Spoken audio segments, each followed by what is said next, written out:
Bonjour, bonjour, bonjour à toutes, bonjour à tous. J'espère que vous allez bien. Génial, génial, la vidéo se déclenche. Nous sommes vendredi matin, 9 heures heure de Paris, et je vous accueille dans ce nouveau live où nous allons parler des vies du passé. Alors, alors,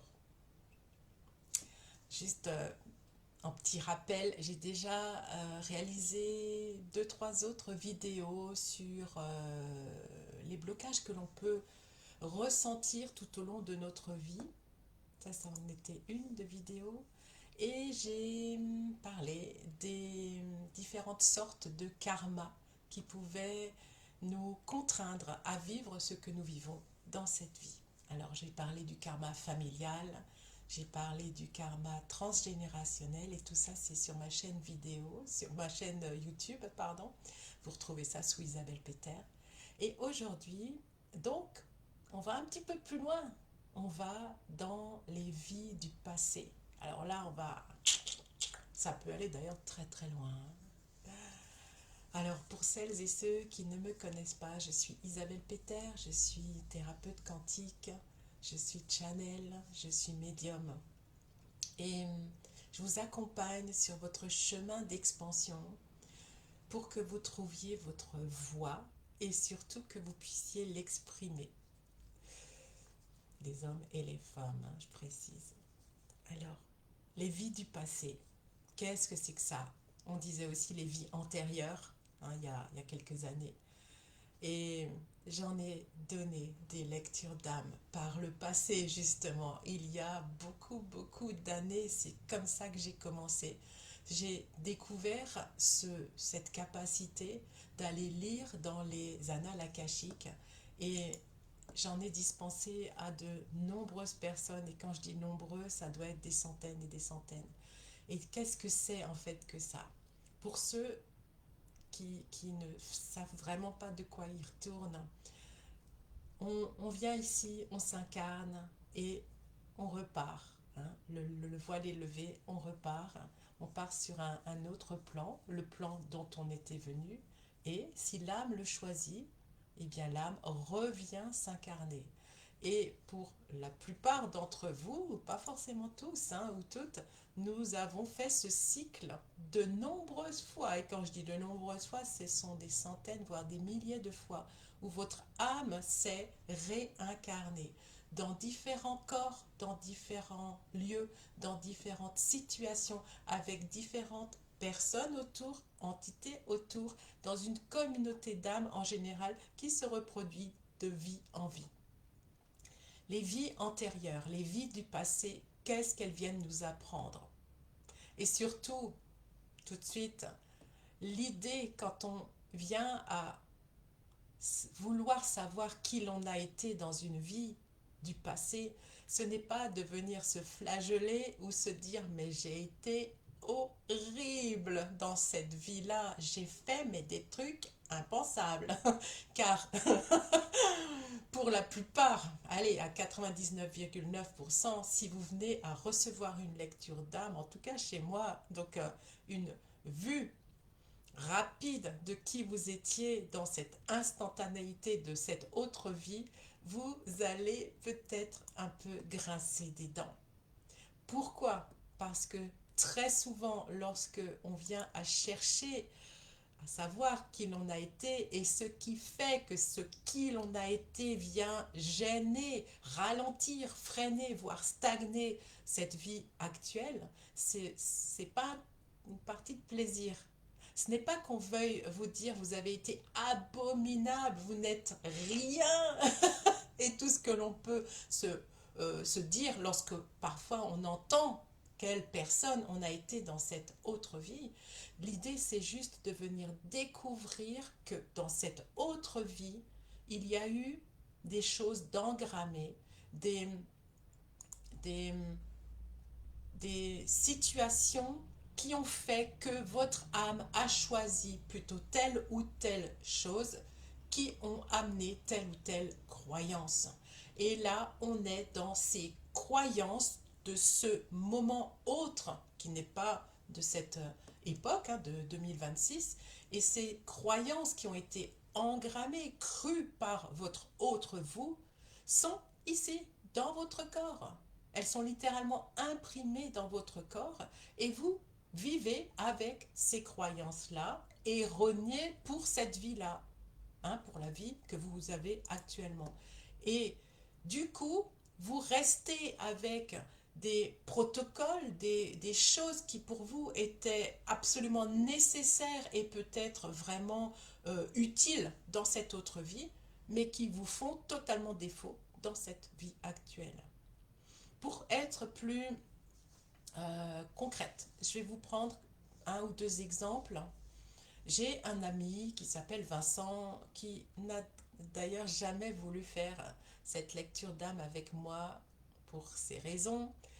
Lui, chaque fois que je le vois, je me dis, toi, tu as été un curé dans une autre vie, et cette autre vie, particulièrement celle-ci, vient le noyer littéralement dans qui il est aujourd'hui.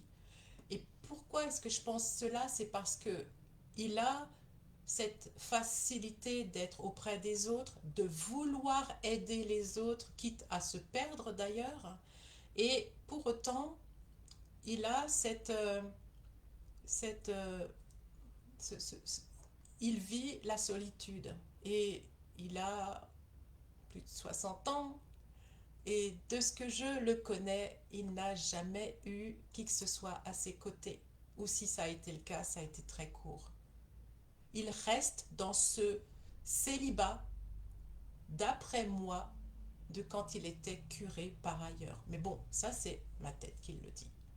Par contre, dans des cas bien particuliers, on peut retrouver des personnes qui vivent actuellement une rencontre où tout se passe bien, et systématiquement, à chaque fois qu'il y a une relation amoureuse, la personne est trahie.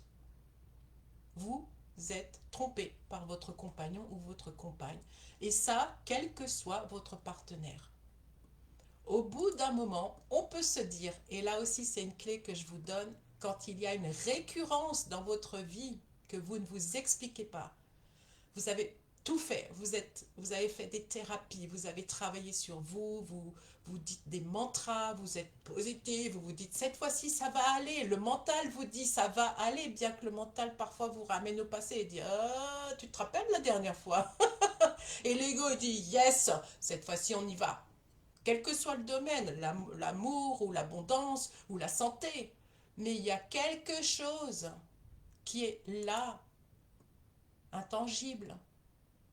Et ce intangible, ce truc que vous n'arrivez pas à découvrir, est sûrement lié à une de vos vies passées.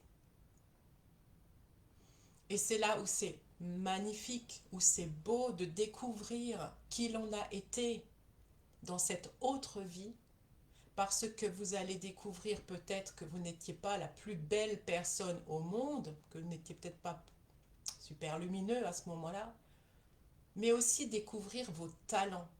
Car c'est ça la magie de cette autre vie, de découvrir cette autre vie, c'est de se dire waouh, dans cette autre vie, pour pouvoir survivre ou pour pouvoir passer cette épreuve, j'ai mis ça en place. Je suis devenue cette personne. Et peut-être que ça n'a pas été génial quand on regarde avec la, l'œil de critique, mais ça vous a permis de vivre ce que vous aviez à vivre à cette époque. Et la beauté de la lecture d'âme, la beauté d'être allé regarder cette autre vie, comme je vous disais, ce n'est pas de vous flageller, ce n'est pas de dire j'ai vraiment été horrible dans cette vie, mais ça m'amène quoi de savoir ça? Déjà ici, c'est pas facile. Non, c'est pas ça. C'est que grâce à l'écoute de cette autre vie, de ces passages de vie, vous dénouez les nœuds karmiques.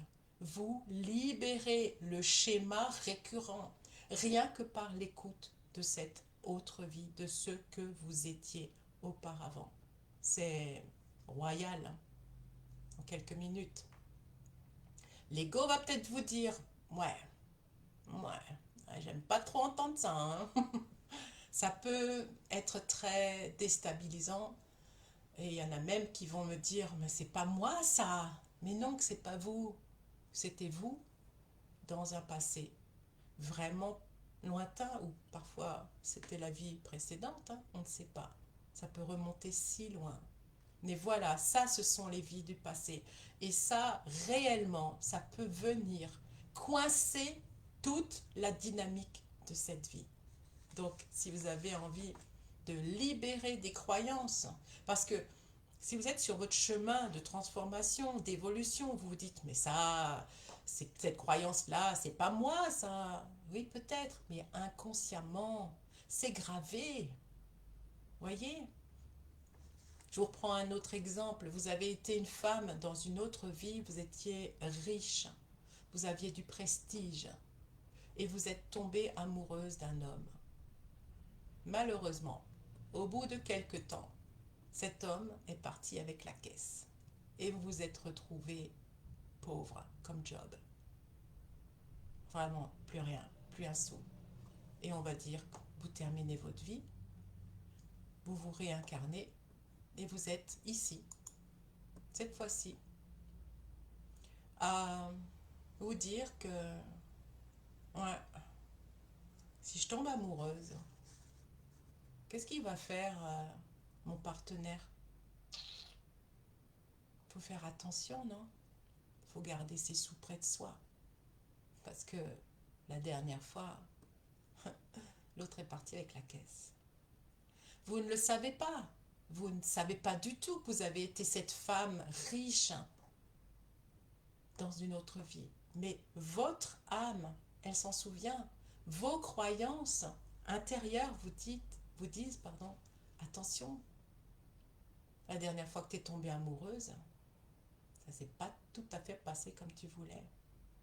Donc, on peut rencontrer quelqu'un, mais on n'est pas tout à fait à partager comme on voudrait partager.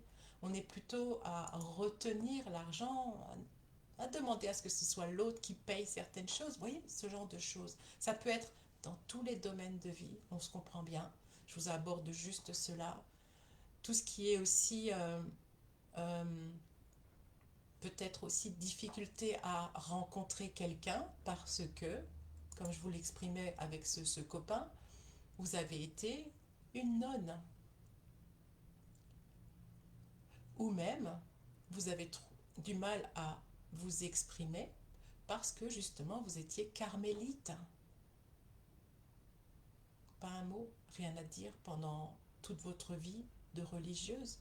Et dans cette vie, vous ne l'êtes plus, on est bien d'accord. Mais il n'y a pas moyen d'en placer une. Lorsqu'on vous demande de partager votre avis, vous n'avez rien à dire. Vous voyez où est-ce que ça peut amener? Ou pour l'abondance, vous avez été riche, riche, riche, mais vous donniez rien à personne. Que dalle.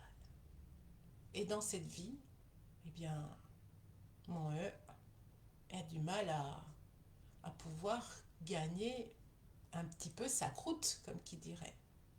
Et pourtant, vous êtes une gentille personne, vous êtes bienveillante. Et ça aussi, je vous le précise, la plupart des personnes qui viennent à moi pour recevoir une lecture d'âme sont des personnes qui ont la bonté, la bienveillance, l'altruisme en eux. En général, c'est quand vous êtes sur ce chemin-là que vous savez que ça serait vraiment chouette de découvrir qui vous avez été dans une ancienne vie. Voilà. Alors, aujourd'hui, on est vendredi. Vous savez que le vendredi, je fais une offre spéciale sur certains services qui sont à un certain prix. Et là, c'est 88 € l'heure. C'est le même service, hein, je ne change rien, c'est juste que vous bénéficiez d'un tarif exceptionnel aujourd'hui, sachant que bien sûr, vous pouvez prendre rendez-vous la semaine prochaine.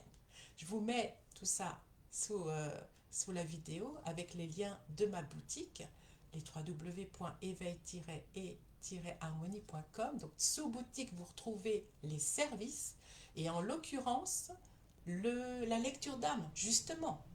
la lecture d'âme ou le soin de lumière, le soin de libération. Venir libérer ce qui est là. Si vous ne voulez pas revenir sur une vie antérieure, venons libérer les blocages, les trucs qui coincent, qui font que vous n'avancez pas et qu'il n'y a vraiment pas moyen de s'en départir. Voilà, c'est ce que je vous propose pour aujourd'hui. Et dans un prochain temps, mardi prochain, mardi à 19h30, mardi, je ne sais plus le jour exact, on est quoi, le 13, donc ça sera le 17 février, me semble-t-il, à 19h30, je vous propose de me retrouver pour que je puisse vous donner des axes sur les différents accompagnements que je relance. Vous avez le cinquième élément. Le cinquième élément, c'est dans la mesure où vous voulez commencer avec moi. Le premier accompagnement que j'ai créé il y a maintenant peut-être 2-3 ans, c'est un espace de réalignement profond. Je n'en dis pas plus. Je, je, vous, je vous le dirai, je vous en dirai plus ce fameux mardi soir. Il y a Signature Galactique, ça c'est mon tout dernier. Ça c'est pour celles qui ont déjà fait, pardon, euh, potentiel exquis et signature galactique, je dis n'importe quoi. Potentiel exquis, comme son nom l'indique, venir découvrir ou explorer davantage son potentiel. Ok. Et signature galactique, c'est l'accompagnement d'expansion et de manifestation de qui l'on est vraiment dans la matière. J'espère que j'ai été assez claire. Quoi qu'il en soit, on peut se retrouver mardi prochain à 19h30 pour que je vous explique tout ça, que je vous dise aussi le petit cadeau auquel vous aurez droit si vous assistez et si vous venez aux accompagnements, en tout cas à l'un des trois. Je vous remercie d'avoir été présent, de m'écouter et on se retrouve bientôt, la semaine prochaine, toujours ce rendez-vous hebdomadaire et parfois aussi d'autres rendez-vous pour les débuts de mois, lorsque nous venons parler avec sa souveraineté et découvrir notre trône, celui sur lequel on vient s'asseoir comme un véritable roi, une véritable reine. Donc, merci d'être là, merci de me soutenir et à très bientôt. Je vous souhaite une magnifique journée. Belle fête de Saint-Valentin à vous, que vous soyez seul ou en couple. Soyez à l'écoute de vous-même, respectueux de vous. C'est vraiment ce que j'enseigne dans la plupart de mes accompagnements et dans la plupart de mes services où lorsque nous avons des rendez-vous mensuels avec mes clientes, c'est toujours le respect de soi avec toute la bienveillance qu'on peut avoir vis-à-vis des autres et de soi-même. Je vous souhaite une belle journée. À bientôt.